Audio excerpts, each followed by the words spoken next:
कि पहले के जमाने में क्या होता था, सामान लिया तो सामान के बदले में सामान दिया जाता था। मतलब किसी ने चावल लिया तो कोई गेहूं दे देता था, इस टाइप से काम चलता था। फिर सिक्के आए, फिर कागज के नोट छपने लगे, फिर डेबिट कार्ड आ गया, कार्ड निकाला पेमेंट हो गया कि अकाउंट में पैसा है, ये लो डेबिट कार्ड, इससे पैसा ले लो, या फिर डेबिट कार्ड से कैश निकाल लेते थे लोग। फिर आया क्रेडिट कार्ड कि आज पेमेंट कर दिया, 1 महीने बाद चुका रहे हैं। फिर आया ऑनलाइन पेमेंट का जमाना कि भाई ऑनलाइन पेमेंट कर दिया। लेकिन अब रुपए का नया रूप आ गया है और इसका नाम है डिजिटल रुपया। आपको सुनकर हैरानी होगी, लेकिन आज जो चैप्टर आपके सामने लेकर आया हूं, जिसमें मैं कह रहा हूं कि नोट रखना बंद हो जाएगा और इसका बड़ा देश में इंपैक्ट पड़ने वाला है, यह है डिजिटल रुपया। और यह डिजिटल रुपया जो है वो कैसे देश को बदलेगा या देश को बदल सकता है, आज इसका चैप्टर आपको बताऊंगा। 1 दिसंबर से यह डिजिटल रुपया आ रहा है। क्या आने वाले वक्त में आप नोट भूल जाएंगे, नोट रखना बंद हो जाएगा? डिजिटल रुपया क्या हवा में उड़ने वाली चिड़िया है भाई, इसके बारे में तो पता होना चाहिए। क्या डिजिटल रुपया आपको जल्द मिलने वाला है? डिटेल बताऊंगा, लेकिन पहले शुरू से शुरू कर रहा हूं। रिजर्व बैंक ऑफ इंडिया ने, आरबीआई ने इसका पायलट प्रोजेक्ट शुरू कर दिया और इसका एक चरण पहले से ही चल रहा था। कल इसका सेकंड फेज शुरू होगा। अब आप कहेंगे ये डिजिटल रुपया चल रहा है, हमको पता ही नहीं है। अभी बताता हूं। और कहा यह जा रहा है कि सब कुछ प्लान के मुताबिक रहा तो डिजिटल रुपया ही लेन देन का भविष्य होगा। डिजिटल रुपया, आपके जेब में जो नोट है वो धीरे धीरे धीरे धीरे दुनिया छोड़ देंगे। आप जेब में नोट रखना छोड़ देंगे, डिजिटल रुपया चलेगा। अब क्या है भाई डिजिटल रुपया, क्या है ये, क्या भला है ये? थोड़ा सब्र कीजिए, बताता हूं। क्या है, जब भी पैसों की बात आती है तो लोगों के मन में कई सवाल आते हैं। डिजिटल करेंसी को लेकर भी यही सवाल लोगों के मन में रहते हैं कि डिजिटल करेंसी है क्या, ये क्रिप्टो करेंसी से कैसे अलग है? अभी जो यूपीआई पेमेंट करते हैं वो भी तो डिजिटली करते हैं, तो फिर डिजिटल करेंसी इससे अलग कैसे है? डिजिटल करेंसी से पेमेंट कैसे होगा? डिजिटल करेंसी से फायदा क्या होगा? आपके पास डिजिटल करेंसी कैसे आएगी? क्या सरकार सिर्फ डिजिटल करेंसी रखेगी, नोट बंद हो जाएंगे, सारे नोट बंद हो जाएंगे? क्या बहुत बड़ा वाला नोटबंदी होगा क्या? इन सब सवालों के जवाब आज आपको पाठशाला में बताऊंगा। सबसे पहले आरबीआई जो पायलट प्रोजेक्ट शुरू करने जा रही है, इसके बारे में थोड़ा सुन लीजिए। आरबीआई ने डिजिटल करेंसी या कहें कि डिजिटल रूपी को 2 हिस्सों में बांट दिया। एक है रिटेल, दूसरा है होलसेल। रिटेल का इस्तेमाल रोजाना के लेन देन के लिए है और होलसेल का इस्तेमाल बड़ी वित्तीय संस्थाएं करेंगी। तो रिटेल वाला आपके हमारे काम में आएगा, क्योंकि हम ही लोग ना डेली इस्तेमाल करेंगे। बड़ी वित्तीय संस्थाओं के लिए होलसेल सेगमेंट होगा। डिजिटल रूपी के होलसेल सेगमेंट की शुरुआत पिछले महीने 1 नवंबर को हो चुकी है। बड़ी संस्थाएं जो हैं वो इसका इस्तेमाल कर रही हैं। कल यानी 1 दिसंबर को रिटेल सेगमेंट की शुरुआत होगी, जिसमें आम लोग हमारे आपके जैसे डिजिटल रूपी का इस्तेमाल कर सकेंगे। तो कल डिजिटल रूपी का पहला चरण लागू होगा, जिसमें कुछ शहर और बैंक्स के साथ डिजिटल रूपी में ट्रांजैक्शन हो सकेगा। अभी ये पायलट प्रोजेक्ट है, मतलब इसको टेस्ट कर रहे हैं कि ये कैसा चलेगा, लोगों को क्या दिक्कत आएगी नहीं आएगी। फुल फ्लेजेड पूरे देश में नहीं लागू कर दिया, पायलट प्रोजेक्ट। तो इस पायलट प्रोजेक्ट के तहत डिजिटल रूपी का इस्तेमाल कुछ सीमित लोगों के बीच होगा, जिन्हें इसकी इजाजत होगी कि आप ये ट्रांजैक्शन कर सकते हैं। तो इससे पता चलेगा कि देश डिजिटल रूपी की दिशा में कैसे बढ़ेगा और कैसे देश में यह पूरी तरह से लागू हो जाए। डिजिटल रूपी से जुड़ा पायलट प्रोजेक्ट अभी देश के 4 शहरों में शुरू होगा। दिल्ली में शुरू हो रहा है, मुंबई में शुरू हो रहा है, बेंगलुरु में शुरू हो रहा है और भुवनेश्वर में शुरू हो रहा है। तो जो दिल्ली, मुंबई, बेंगलुरु और भुवनेश्वर में लोग रहते हैं, उनमें कुछ लोग जो है वो डिजिटल रूपी का इस्तेमाल कर पाएंगे। और इसके लिए 8 बैंक्स चुने गए हैं, जिनमें फर्स्ट फेज में 4 बैंक होंगे। स्टेट बैंक ऑफ इंडिया होगा, आईसीआईसीआई बैंक होगा, यस बैंक होगा और आईडीएफसी फर्स्ट बैंक होगा। इस 4 बैंक में जिनके अकाउंट हैं उनके लिए डिजिटल रूपी का ऑप्शन होगा। इन 4 शहरों में रहने वाले कंज्यूमर और व्यापारी जिनका अकाउंट इन बैंक्स में है, वो डिजिटल रूपी का इस्तेमाल कर सकेंगे। अगर पायलट प्रोजेक्ट में सब कुछ सही रहा तो फिर डिजिटल रुपी का दायरा बढ़ा दिया जाएगा, सब शहर में होगा, सब बैंक में होगा, और फिर नोट जो हैं धीरे धीरे टाटा बाय बाय हो सकते हैं। अब समझिए कि डिजिटल करेंसी क्या है। इतना डिजिटल करेंसी सुन रहे हैं, अगली नोटबंदी तो नहीं है, नोट चला जाएगा, मेरा क्या होगा, वो कपड़े के नीचे जो नोट छुपाए थे वो कहां जाएंगे, ये सब बहुत टेंशन है भाई। डिजिटल करेंसी या इलेक्ट्रॉनिक रुपी आपके कैश का डिजिटल या इलेक्ट्रॉनिक वर्जन है। मतलब जो नोट आप रखते हैं उसका वो डिजिटल वर्जन है। जैसे पहले याद है आपको, आप लोग, हम लोग, सब लोग क्या करते थे, फोटो खींचते थे, फिर रील साफ होने जाती थी, फिर वो छप के आती थी, तो वो फिजिकल वर्जन। आजकल क्या है, डिजिटल फोटो है, आपके मोबाइल में है, लैपटॉप में है, सब जगह व्हाट्सएप पे भेज दिया, धक से चला गया। वैसे ही अब नोट छप के आते हैं, लेकिन डिजिटल करेंसी जो आपका नोट है उसका इलेक्ट्रॉनिक वर्जन है। थोड़ा क्लियरिटी आई। ये एक डिजिटल टोकन के रूप में होगा। आसान शब्दों में कहूं तो जैसे आरबीआई नोट की छपाई करता है, वैसे ही वो डिजिटल करेंसी भी बनाएगा जो इलेक्ट्रॉनिक वर्जन में होगी। छू नहीं सकते हैं, मोबाइल में है, अकाउंट में है, उधर है। डिजिटल करेंसी का इस्तेमाल भी आप लेन देन के लिए कर पाएंगे। डिजिटल करेंसी की वही वैल्यू होगी जो पेपर करेंसी या कॉइन की होती है। मतलब आपके पास अकाउंट में मान लीजिए 1 लाख रुपए है, तो आप 1 लाख रुपए निकाल सकते हैं, 1 लाख का नोट मिल जाएगा आपको। तो जब डिजिटल रुपी होगा तो वो डिजिटल रुपी 1 लाख रुपया जैसे आपके पास कैश में होता है, वो वैसे ही हो जाएगा, डिजिटली हो जाएगा, इलेक्ट्रॉनिक रूप में होगा। फिर आप वो इलेक्ट्रॉनिकली दीजिएगा, मोबाइल से, दूसरी तरीकों से।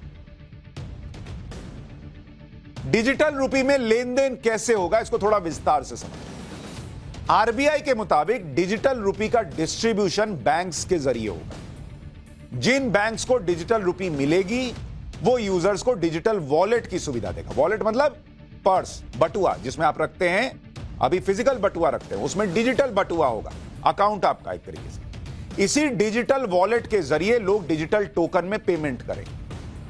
डिजिटल वॉलेट के जरिए एक व्यक्ति दूसरे व्यक्ति को पेमेंट कर सकता है, फिर यह व्यक्ति मर्चेंट के बीच भी लेन देन हो सकता है।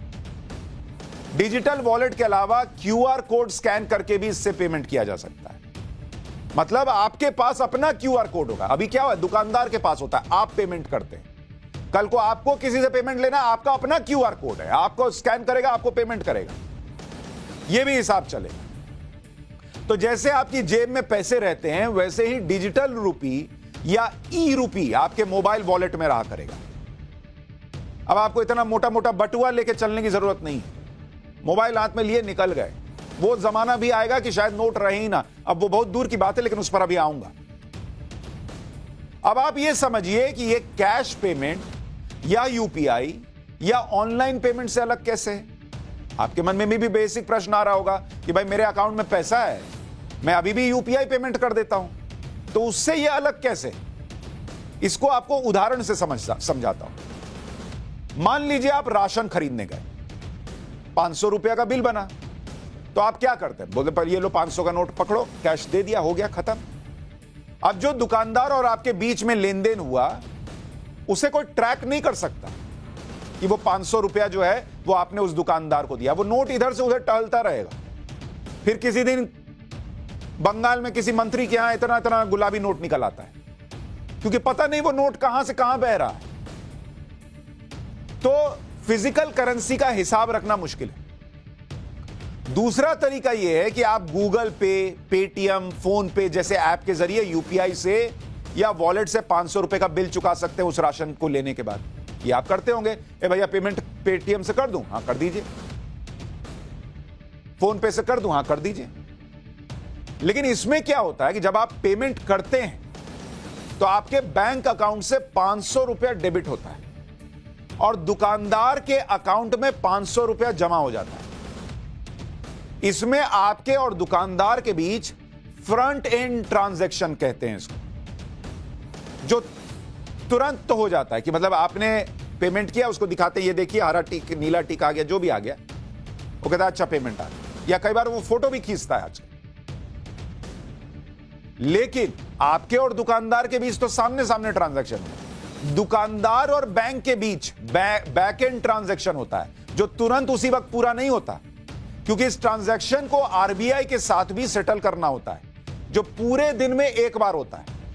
जब तक सेटलमेंट पूरा नहीं होता तब तक दुकानदार के अकाउंट में पैसे नहीं आते, और जब तक यह ट्रांजैक्शन पूरी नहीं होती तब तक दुकानदार की सांस अटकी रहती है कि आपने तो कह दिया मैंने पेमेंट कर दिया, उसने सोचा पेमेंट आ गया, लेकिन पेमेंट आया नहीं आया ये उसको तब पता चलता है जब दिन खत्म होता है और सेटलमेंट होता है आरबीआई और बैंक के बीच में। आप में से कई लोगों ने सुना होगा बीच में ये धोखाधड़ी का सिलसिला शुरू हुआ था कि ऐसा कुछ ऐप दिखाते थे, कहते थे लो पेमेंट हो गया, उसमें हरा टिक बन के आता था, लोग सोचते थे पेमेंट हो गया, वो पेमेंट होता ही नहीं था। क्यों? क्योंकि उसको अपने अकाउंट में तुरंत पैसा दिख ही नहीं रहा है, तो बेचारा कैसे चेक करेगा? ये झोल है।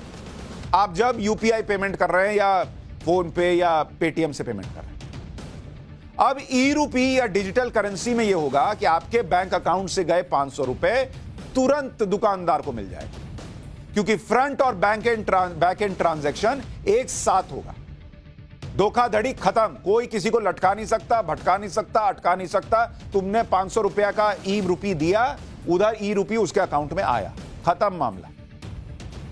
हालांकि अगर आप डिजिटल करेंसी का इस्तेमाल करें या गूगल पे या पेटीएम जैसे किसी ऐप का इस्तेमाल करें, आपके लिए पेमेंट का तरीका नहीं बदलेगा, आपके लिए तरीका वही है, लेकिन दुकानदार या जो मर्चेंडाइज रखने वाला है उसके लिए तस्वीर बदल जाएगी। आरबीआई की तरफ से डिजिटल करेंसी को लाने के पीछे सबसे बड़ा मकसद है क्रिप्टो करेंसी के खतरे से बचना।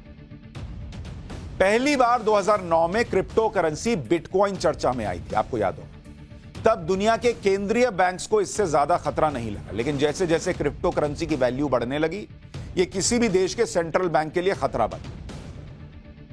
अगर किसी देश में क्रिप्टो करेंसी को इजाजत दे दी जाए तो सेंट्रल बैंक करेंसी सप्लाई से नियंत्रण खो देगा। ऐसी भी चिंताएं जताई गई कि क्रिप्टो मौद्रिक नीति को प्रभावित कर सकता है, क्योंकि तब देश में एक ऐसी करेंसी लीगल हो जाएगी जिसकी वैल्यू स्थिर नहीं है।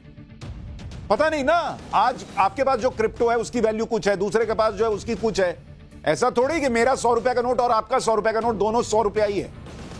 आपकी क्रिप्टो करेंसी अलग, उसकी अलग, वो भी मार्केट पे ऊपर नीचे हो रही है। इसके अलावा डिजिटल करेंसी को इसलिए लॉन्च किया गया क्योंकि यह डिजिटल इकोनॉमी को बूस्ट देगा। पहली बात, करेंसी मैनेजमेंट सिस्टम सस्ता और ज्यादा प्रभावी होगा। डिजिटल करेंसी से होने वाली ट्रांजैक्शन को ट्रैक किया जा सकेगा, यह एक बड़ा हथियार बनेगा।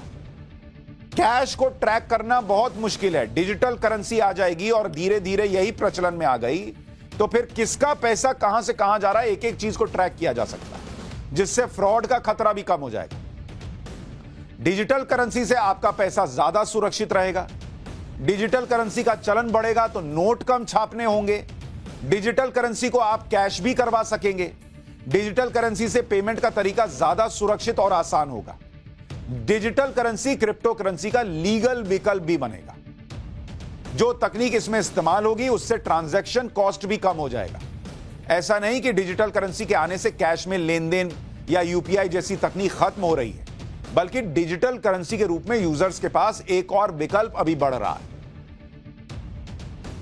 डिजिटल करेंसी और क्रिप्टो करेंसी में भी क्या फर्क है यह भी आपको बता देता हूं। डिजिटल करेंसी पूरी तरह से सेंट्रलाइज्ड है, भाई आरबीआई ला रही है ना, तो विश्वास कर सकते हैं आप इस पे। क्रिप्टो करेंसी पूरी तरह से डिसेंट्रलाइज्ड है, कहां से आ रही है, कौन ला रहा है, कुछ पता नहीं। डिजिटल करेंसी लीगल फ्रेमवर्क में आप बोल सकते हैं इसने धोखा किया, ये मेरा पैसा था, ये वो जो भी। क्रिप्टो करेंसी का कोई लीगल फ्रेमवर्क नहीं है, कोई नियम कायदा कानून नहीं। डिजिटल करेंसी सेंट्रल बैंक के जरिए रेगुलेटेड है, क्रिप्टो करेंसी किसी अथॉरिटी से रेगुलेटेड नहीं, कोई माई बाप नहीं है उसका। डिजिटल करेंसी तय और स्थिर वैल्यू की होगी, जबकि क्रिप्टो करेंसी डिमांड और सप्लाई पर निर्भर करती है उसकी वैल्यू। डिजिटल करेंसी यूजर की पहचान उसमें मौजूद होगी कि कहां से कहां पैसा जा रहा है, किसका पैसा है। क्रिप्टो करेंसी कौन इस्तेमाल कर रहा है, कौन बना रहा है, ये कुछ नहीं पता। अभी आपको बता रहा था ना कल मैं कि एम्स में जो सर्वर हैक हुआ उसमें एक कहानी ये भी चल रही है कि 200 करोड़ रुपया क्रिप्टो करेंसी में मांगा गया। दिल्ली पुलिस मना कर रही है, लेकिन एक कहानी ये चल रही है। या कई जगहों पर आजकल क्रिप्टो करेंसी में फिरौती मांगते हैं। क्यों? क्योंकि पकड़ में ही नहीं आएगा कहां गया पैसा। डिजिटल करेंसी ट्रांजैक्शन को आसानी से ट्रेस किया जा सकता है, ट्रैक किया जा सकता है। क्रिप्टो करेंसी ट्रांजैक्शन जो है उसको ट्रैक करना बहुत मुश्किल है। तो ये दोनों में मेजर फर्क है। अच्छा, डिजिटल करेंसी को लॉन्च करने से सरकार का पैसा भी बचेगा। डिजिटल करेंसी का चलन बढ़ेगा तो नोट कम छापने पड़ेंगे और नोट छापने से होने वाला खर्च भी कम होगा। आप में से बहुत लोगों को शायद नहीं पता होगा कि जैसे अगर एक 100 रुपया का जो नोट है,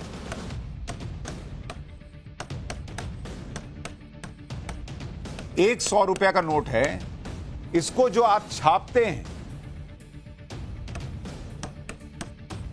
इसको छापने में 15 से 17 रुपया का खर्च आता है। 15 से 17 रुपया का खर्च एक 100 रुपया का नोट छापने में, यानी 17% का खर्च है नोट की छपाई में। और उनमें से एक नोट की लाइफ साइकिल कितनी होती है? 4 साल रहती है, मानते हैं। तो 17 रुपया जो खर्च है वो ऑपरेशन कॉस्ट है, जिसमें प्रिंटिंग है, डिस्ट्रीब्यूशन है और स्टोरिंग है। ये तीनों मिलाकर 15 से 17 रुपया एक नोट छापने में जाता है। वित्तीय वर्ष 2022-23 में जो कैश सर्कुलेशन है, 2022-23, इसमें जो कैश सर्कुलेशन में है, जो नोट घूम रहे हैं मार्केट में, सर्कुलेशन, ये कितना है आपको पता है?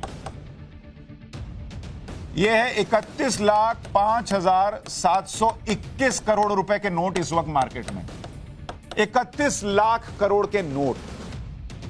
और वित्तीय वर्ष 2022-23 में कितने नोट छपे हैं?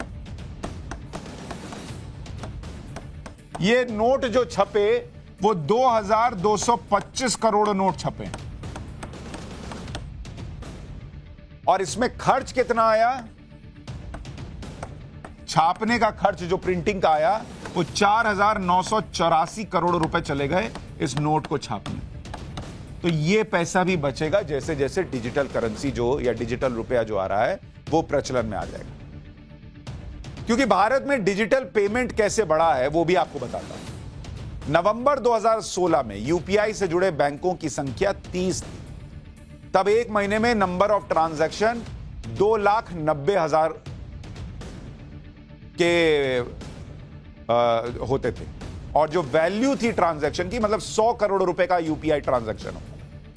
अब जब हम 2022 में खड़े हैं, यूपीआई से जुड़े बैंकों की संख्या 30 से बढ़कर 365 हो गई है।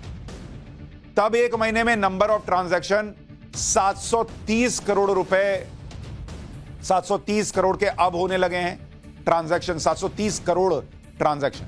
और इसकी वैल्यू निकालिएगा तो 12,11,582 करोड़ रुपए का ट्रांजैक्शन सिर्फ यूपीआई में हो रहा है। 100 करोड़ का होता था, अब हम 12 लाख करोड़ से ऊपर आ चुके हैं। यह दुनिया बदली है पिछले कुछ सालों में।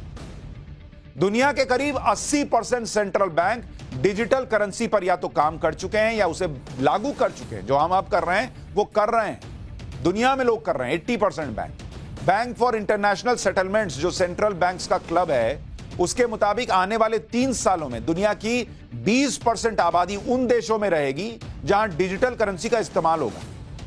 अप्रैल 2020 में चीन ने डिजिटल करेंसी पर काम शुरू कर दिया था। आधिकारिक तौर पर दुनिया में सबसे पहले अक्टूबर 2020 में बहामास ने सैंड डॉलर नाम से डिजिटल करेंसी को लॉन्च किया। अक्टूबर 2021 में नाइजीरिया पहला अफ्रीकी देश बन गया जिसने डिजिटल करेंसी को लॉन्च कर दिया। पूर्वी कैरेबियाई यूनियन में शामिल 7 देश इसे लागू कर चुके हैं। इसके अलावा अमेरिका है, कनाडा है, यूके है, रूस है, सऊदी अरब, यूएई, स्वीडन, दक्षिण कोरिया, थाईलैंड, सिंगापुर, मलेशिया समेत कई ऐसे देश हैं जो अभी इसे परख रहे हैं। जैसे हम परखने जा रहे हैं वैसे ये लोग भी कर रहे हैं। मतलब ये डिजिटल रुपया भविष्य है।